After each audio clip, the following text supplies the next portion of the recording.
قسم په خدای دا زموږ وطن نه دی خاص کر دا زموږ دوی کوټه دا دومره صبر غواړي لکه د ایوب علیه السلام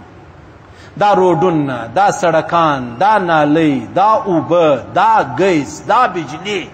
دا د حکومت له طرفه ورکول سوي مراعات یو شی نسته چې د دا ځای ته روان شي دا د پښتون آباد مزدا عذاب نه دی مرګ نه دی پر څه چې په دا کې ته ناست یې ابل زموږ دی ملګری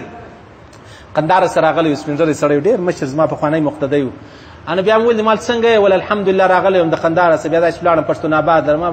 مزدا کې ولاړم بس خیر مزدا خو نه دونه ګران کار دی جنجالي کار دی کور یې د انګریزانو ودان چې دا کریم موټر یې اوس ترتیب او سیستم یې جوړ کړی دی ول مولوي صاحب 15,000 روپۍ په جیب کې راسره وې راسغلا کړي دي والله که په خبر سوی یم والله که په خبر سوی یم و د قندهار سوی میلمه راغلی دی هغه په کوټه پسې څه وایي او د کوټې والا په خلکو پسې څه وایي د هر یو وویني یاره غل یې بد سړی بیا د پښتون آباد ډریوران دي دا کلینران دا انسانان دي انسانان نه دي انسانان نه دي د انګریزانو دا خو ماج مسلمانان دي کلمه یې ویلې د کلي د انګریزانو سپي ډېر پر بي دي چاته خو تاوان نه ورسوي انګریزانو سپی ورسه چې ګنټۍ وول سي ګیټ دروازه دی در خلاصوي چې اوبه غواړي اوبه دی درله راخلي ټلیفون غواړي ټلیفون دی درله راخلي زموږ هغې دی مسلمان دی کلمه وایي رنګ د انسان دی لیکن کار یې د هغه لیونۍ سپی دی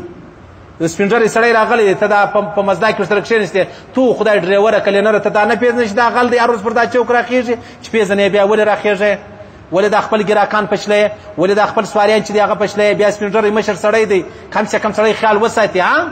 بده خبره ده که نه ده تی وایي چې مولوي صاحب ډېر ښکنځاوي کوي دا ډېرې ښې خبرې درته کوم دا زه ته دعاوې کوم که ما ښکنځاوي شروع کړې د خدای په نامه کوي راته کښېنئ او هر یو په دا ارزي چې سړی هر څه درته ووایي دا سپین ږیری سړی څونه بد هغه د کندهار سره راغلی د لیبه سودا کوي د لیبه یو شی غواړي یو شی به وړي او ته راولاړ سولې اره پاکستانیان وایي ډېر ښه خلک دي مهمان نوازه دي مهمان نوازه زامنو مهمان نوازه دي چې مهمان نوازه دي راسه زه تا ته د ښکاره کوم دا مزدا ولد دا رخشو والا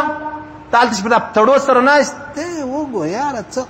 د ایوب علیه السلام صبر غواړي بیا دلته ژوند تېرولی شي